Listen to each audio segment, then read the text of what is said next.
Comment voyager sans culpabiliser? Comment continuer à se faire plaisir en voyageant alors que le tourisme est un très gros émetteur de CO2? On en parle avec deux chefs d'entreprise qui ont trouvé des solutions et qui veulent les partager avec vous. Bonjour Laurent Larocca. Bonjour. Merci d'être avec nous. Vous êtes le PDG fondateur de The Trip. Et bonjour Guillaume Jouffre. Bonjour Thomas. Merci d'être là aujourd'hui avec nous sur BFM Climat. Vous êtes le PDG cofondateur de Gringo.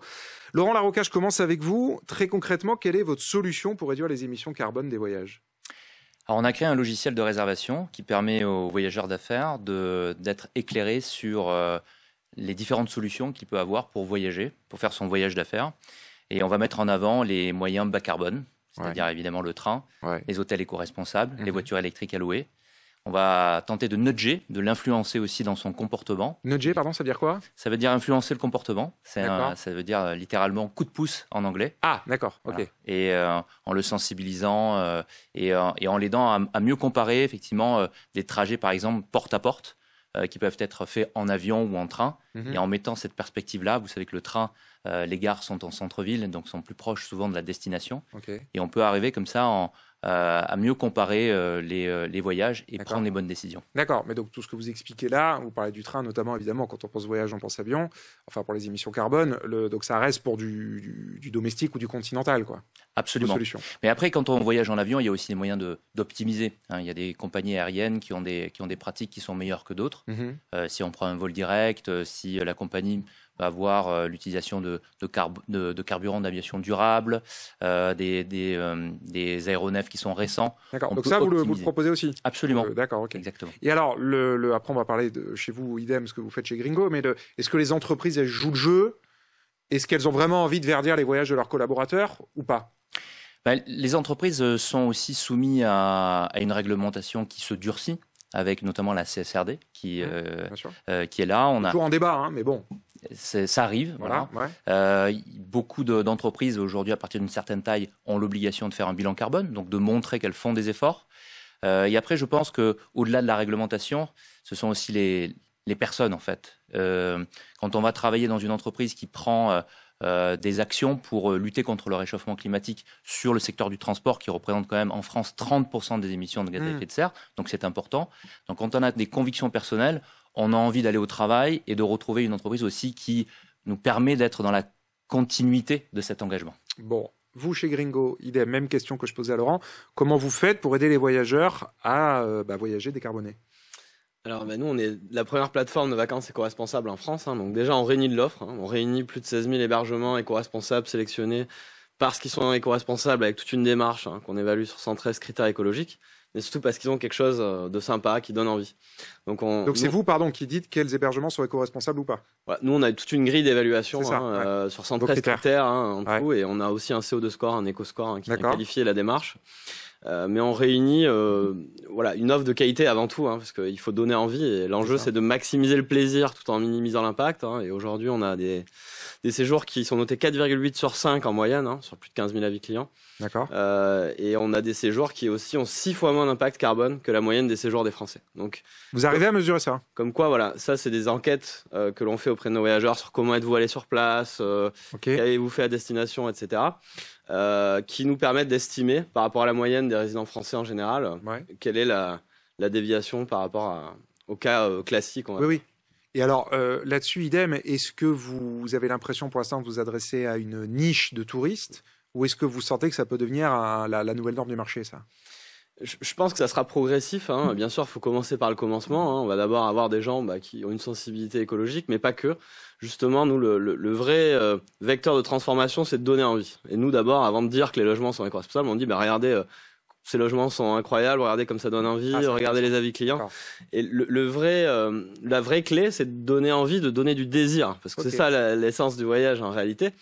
Et à nous de faire le travail derrière, d'avoir l'équation carbone qui tourne sans même forcément la montrer. D'accord, intéressant.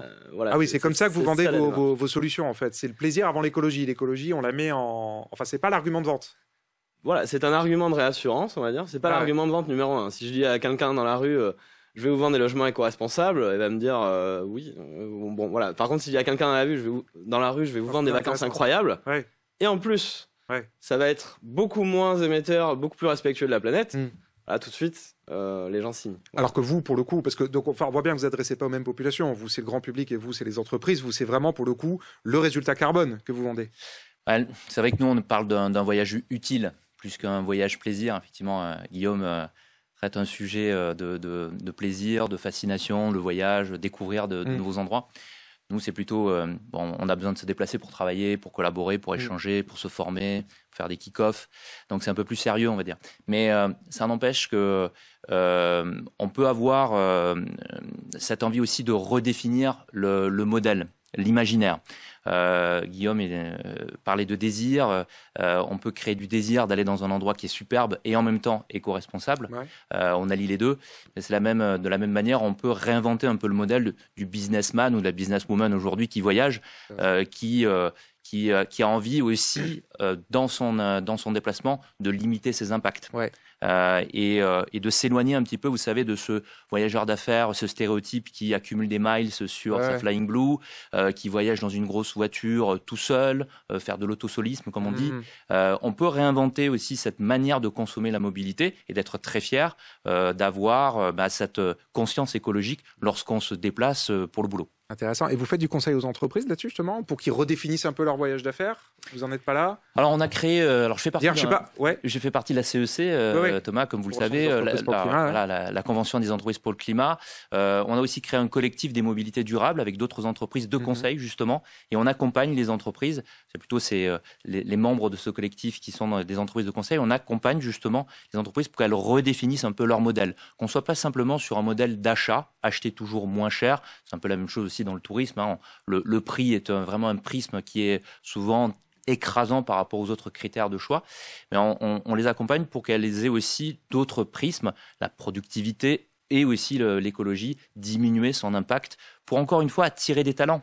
Quand vous avez des collaborateurs qui viennent dans votre entreprise et qu'ils constatent que l'entreprise prend aussi des engagements pour la biodiversité, pour le social, pour la lutte contre le réchauffement climatique, vous vous y sentez bien, vous avez envie de rester dans cette entreprise et vous accordez un peu vos convictions personnelles avec vos convictions professionnelles. Alors donc tous les deux, on voit bien que vous essayez de réinventer les modèles d'affaires de votre secteur, du tourisme. Est-ce que pour vous, ça veut dire que partir loin, c'est fini? Est-ce qu'il faut renoncer à ça? Je pense pas que partir loin c'est fini. De toute façon, ça serait contredit très rapidement par la demande touristique actuelle. En revanche, c'est sûr quand on voit les taux de croissance de l'aérien. Voilà. Oui, bon. En revanche, avoir un mix aussi élevé du lointain tel qu'il est aujourd'hui, ne pas compter le CO2 dans l'équation de manière générale, dans l'industrie et puis dans la société de manière plus générale, ça on sent bien qu'on arrive au bout. Il n'y a qu'à voir les paramètres climatiques. Pour s'en convaincre, on voit bien qu'on va être rattrapé par les phénomènes naturels au bout d'un moment. Et donc l'enjeu, une fois qu'on sait ça, c'est de se dire comment est-ce qu'on peut réconcilier cette envie qu'on a, ce besoin de s'évader, de faire autre chose, de se dépayser, et cet impact environnemental, qu'est-ce qui est facile finalement. Et en fait, aller moins loin, premièrement, c'est bête, mais ça répond parfois à des mêmes besoins que d'aller loin. Et donc, il n'y a pas forcément besoin d'aller au bout du monde pour se dépayser. À 2, 3, 4 heures de chez soi, on peut aussi trouver chaussure à son pied d'un point de vue dépaysement. Et donc, c'est ça qu'il faut aussi arriver à démocratiser. C'est ce besoin sur quoi on se rue comme offre touristique dès qu'on a une envie de voyage. Ça, il y a moyen de réduire par 100 la note carbone sur tout un tas d'envies, et ça, on le voit tous les jours nous, dans notre activité. En fait, c'est un peu dans la tête, quelque part dans la tête des gens. C'est-à-dire qu'on se dit obligatoirement qu'il faut aller très loin pour se dépayser. Et finalement, on peut à peu près, alors ça marche pas toujours, mais on peut à peu près trouver les mêmes choses près de chez soi. Alors, il y a un point qui est important à faire ici, c'est qu'on a la chance d'être sur un continent, le continent européen, qui est formidable, pour 2 raisons. Première raison, c'est qu'il y a une quantité astronomique d'actifs touristiques, que ce soit patrimoine, culinaire, culturel, naturel. Et on a le meilleur réseau ferré au monde, le plus dense, avec le plus de gares. Et donc c'est facile de voyager vers. Et voilà, il y a une opportunité de voyager vers bas carbone qui est phénoménale sur ce continent. Ce qui n'est pas le cas aux États-Unis, voilà, comme le continent américain notamment. Et donc, c'est une opportunité. Voilà, depuis la France, on peut rayonner dans toute l'Europe, notamment l'Europe de l'Ouest, en train aujourd'hui en quelques heures. Et, ça, c'est une chance phénoménale. Et donc, c'est une vraie opportunité. Laurent Roca, le mot de la fin pour vous en 30 secondes. Nous, on s'est donné comme mission chez The Trip de contribuer à cette transition vers une mobilité durable, tout en préservant les liens sociaux. Parce que c'est vrai, on a besoin de voyager, on a besoin de se rencontrer, de travailler ensemble. Et c'est pour ça qu'on a même imaginé un algorithme qui s'appelle Stay or Go, vous pouvez trouver sur notre site, qui permet de savoir si c'est mieux de faire une réunion en présentiel ou en distanciel. Parce que c'est vrai qu'on a besoin de se déplacer. Il ne faut pas renoncer au voyage, mais il faut le faire quand c'est essentiel. Et pour nous, c'est ça la définition du voyage responsable. C'est un voyage qui est essentiel, bas carbone et simple à faire. Eh ben, le message est passé, pas mal votre formule Stay or Go. Merci, et puis si ça aide à décarboner les voyages, on est preneur. Merci à tous les deux, Laurent Larocca, donc de The Trip, et Guillaume Jouffre chez Gringo. On accueille maintenant Antoine Poincaré pour son journal du climat.